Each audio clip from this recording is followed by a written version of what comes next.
2 minute Mohan ji, 2 minute आपको बोलना पड़ेगा। 2 मिनट मोहन जी। नहीं बोल दिए। माफी चाहता हूँ। नागर साहब के साथ हमारा प्रोग्राम है, मुझे जाना है। भाई मोहन जी, पूनिया साहब, हमारे एमएलए साहब, कोटनिया साहब, नागर साहब और आप सभी रेसला के पदाधिकारी, सदस्य, व्याख्याता साहिबान या अन्य कैटेगरी के कोई भी शिक्षक बंधु हैं, सबसे पहले तो माननीय मुख्यमंत्री जी ने जो आपको तोहफा दिया है, इसके लिए मैं शिक्षा मंत्री के नाते मेरी सरकार के मुखिया, जिनकी आशीर्वाद से, जिनकी मेहरबानी से शिक्षा विभाग में 2.5 साल से सुधार हो रहे हैं, मैं समझता हूं हम सब की ओर से माननीय मुख्यमंत्री जी का आभार, उनका साधुवाद। मेरे में अकेले में कोई ताकत नहीं होती, चाहे कोई भी शिक्षा मंत्री हो। अगर माननीय मुख्यमंत्री जी इस बात को नहीं समझते कि मैं इन शिक्षकों की समस्याओं का समाधान कैसे करूं, तो ये संभव नहीं हो पाता। उन्होंने कम से कम 30 मीटिंगें हमारी ली होंगी इस 2.5 साल में। कोई भी मुख्यमंत्री एक विभाग की इतनी समीक्षा बैठक नहीं लेता। जब भी हमने उनसे आग्रह किया, चला करके मंत्री कह रहा है कि समीक्षा कीजिए, जबकि पहले ऐसा होता नहीं था। और मुझे पता था कि मैं समीक्षा कराऊंगा, कमियां निकलेंगी तो मैं माननीय मुख्यमंत्री जी से वो काम आपके लिए करवा दूंगा। तो जब भी चाहे इंग्लिश मीडियम की बात हो, चाहे शिक्षकों के जो ज्यादा से ज्यादा उनको पारितोषिक देने की बात हो, चाहे समय सारणी आपकी जो डिमांड थी उसको ठीक करने की बात हो, चाहे नई स्कूलें इतनी बड़ी संख्या में खोलने की बात हो, चाहे शिक्षकों की अनेकों समस्याएं जो थी उसके लिए बात हो, मैं समझता हूँ ट्रांसफर भी कल परसों हमने कहा साहब एक बार और दे दो, हमें तो तकलीफ आएगी, लेकिन कुछ लोगों की सेकंड ग्रेड के भी ट्रांसफर नहीं हो सके, थर्ड ग्रेड के लिए भी हम देख रहे हैं कैसे क्या हम उसको अंजाम दे सकते हैं। तो इसके बारे में भी हम चर्चा हमारे अधिकारियों के साथ कर रहे हैं। तो मैं समझता हूँ कि जिस वर्ग को जो राहत हमारी सरकार दे सकती है, वो राहत हम 100% प्रदान करेंगे, क्योंकि आप सबके आशीर्वाद से, आप सबकी मेहरबानी के कारण से, राजस्थान की जनता के कारण से हम लोग सरकार में हैं। तो ज्यादा लंबी चौड़ी बात नहीं है। ये जो कुछ भी हुआ है, ये माननीय मुख्यमंत्री जी के कारण से हुआ है। उनकी शिक्षकों के प्रति जो गहरी उनके आस्था है, वो हमेशा कहते हैं कि माँ बाप की जगह शिक्षक होती है, बच्चे को संवारता है। तो समझता हूँ कि जो सोच उनकी है काम करने की है। मुझे जब शिक्षा मंत्री का दायित्व दिया तो पहला कोटेशन मुझे याद है कि यार पिछली सरकार जब थी 8 से 13, उससे पहले वाले फर्स्ट टाइम मैं बना था, तो बोले मैंने थोड़े से अनुशासन के हिसाब से कड़े फैसले ले लिए और कर्मचारियों ने अगले चुनाव में उसका हिसाब चूकता कर दिया। तो अब की बार बोले ऐसा फैसला करो कि वो वापस प्लस आ जाए और दोबारा हमारी सरकार रिपीट हो जाए। उनको बुलाया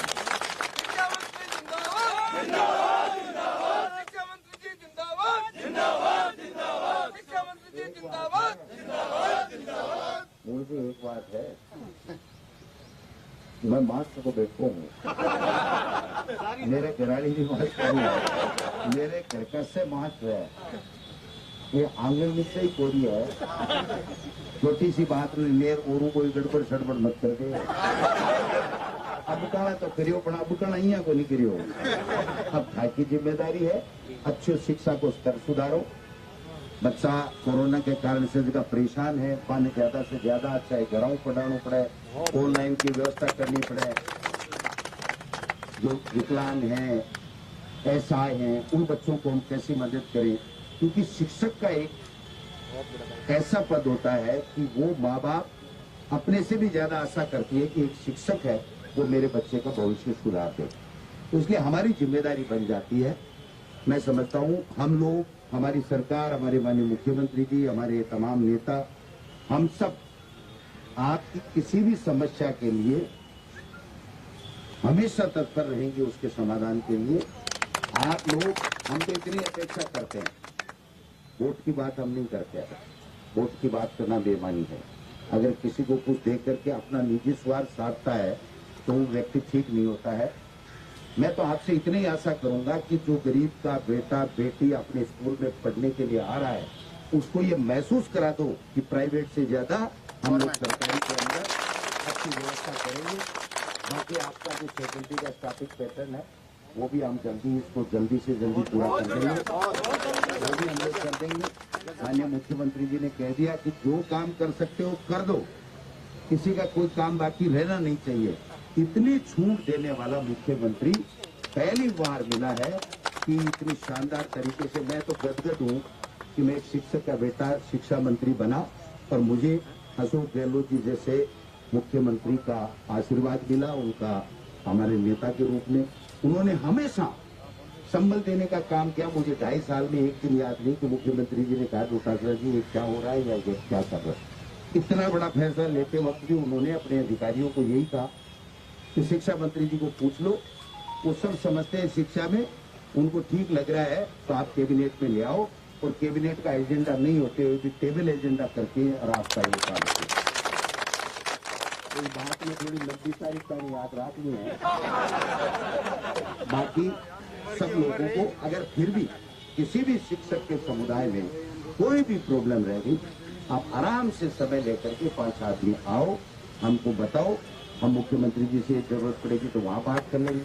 विधानसभा में हमारे पूर्णिया साहब ये याद दिलाते हुए कि साहब ये और रह गया है ना। जैसे आपको लेटर पैड नहीं छपाना तो इनको बोलने के लिए भी तो कोई मौका देना पड़ेगा ना। इनकी आवाज दूर तक जाती है, पीछे भी कोई ज्यादा चुभती है।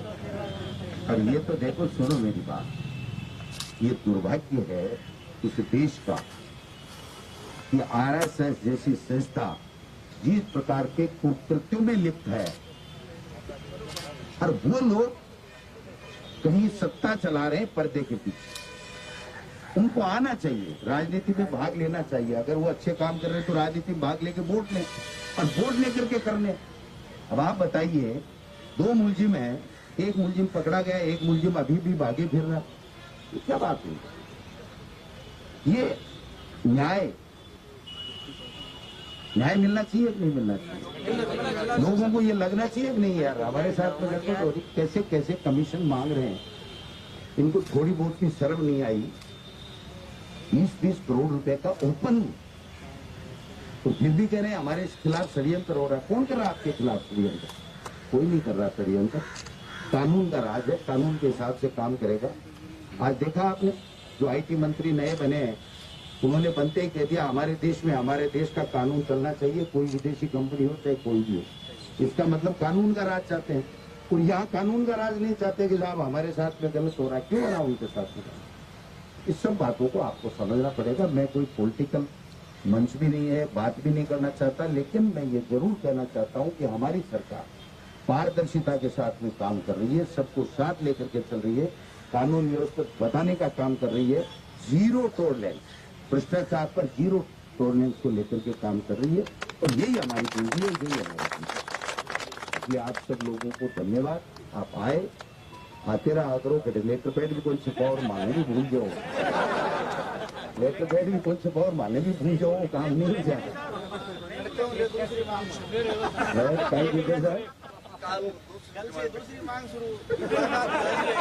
चेक कर दीजिए, पुरानी पेंशन पद्धति लागू करो, मत कर दो। मैं चीजा कानून से आई हुई चीज है, कानून का मायने है। मांग ऐसी हो, आपको लगना चाहिए कि ये राजस्थान सरकार के हित की चीजें ये कर देगी और हमारे हित में है, और शिक्षक के साथ साथ छात्र हित में भी है। आप मांग करो, अभी कोई तकलीफ नहीं, समझे बात को। लेकिन तो चीज हमारे बस में नहीं है वो। और देखो एक बात और कहूँ लास्ट में, थोड़ी सी कड़वी है, नाराज मत हो। तनख्वाह बढ़ावाड़ी मांगा कम करो, मेरी बात हो। ये इसलिए मैं कह रहा हूँ कि देखो शिक्षक का महत्व, शिक्षक का पद, शिक्षक की गरिमा बहुत ऊपर है। एक बार ये पुरस्कार शिक्षक संगठन वाले मेरे पास आए थे, मैंने उस दिन भी कहा, कहते गुलदस्तों ले रहा और क्या माने, फ्री में प्लाट दे दो, माने वो दे दो, आप तो ठीक है, लेकिन साके एक ही योजना ले रहा हो कि साहब माने बहुत नॉलेज है, मैं बहुत अच्छा विद्वान हाँ, माननीय राष्ट्रपति राज्यपाल पुरस्कृत किया।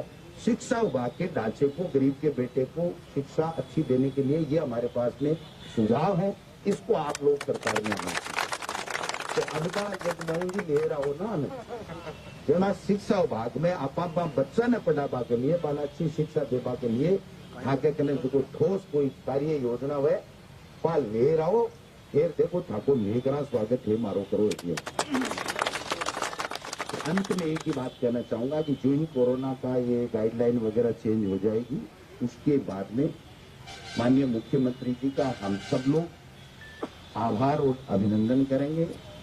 आपका जोश जो है वो देखिए बनता है। मैं मुख्यमंत्री जी को आपकी भावनाओं से अवगत करा दूंगा, हम सब लोग अवगत करा देंगे। वो भी अंदर बहुत खुश है कि यार ठीक है, शिक्षक अगर सही तरीके से सम्मानित हो रहा है और उसकी समस्याओं का समाधान हो रहा है तो हमारा समाज में मैसेज भी अच्छा जाता है। और जिस गरीब के बेटे और बेटी को शिक्षा मिलती है, अगर वो टीचर ढंग से पढ़ाता है अपने स्वस्थ मन से, तो उससे हमारे लोगों को लाभ भी मिलता है। तो ये अंतिम कड़ी जो हमारा बच्चा है, जो जिसको हमको शिक्षित करना हमारा उद्देश्य है, वो अगर ठीक तरीके से शिक्षित होगा, संस्कारित होगा, अच्छा आगे बढ़ेगा, तब जाकर के हमारा एक तरीके से अभिनंदन सरकार हो चाहे शिक्षक हो उसका होगा। आप सब लोग पधारे, आपने स्वागत किया, इसके लिए बहुत बहुत धन्यवाद।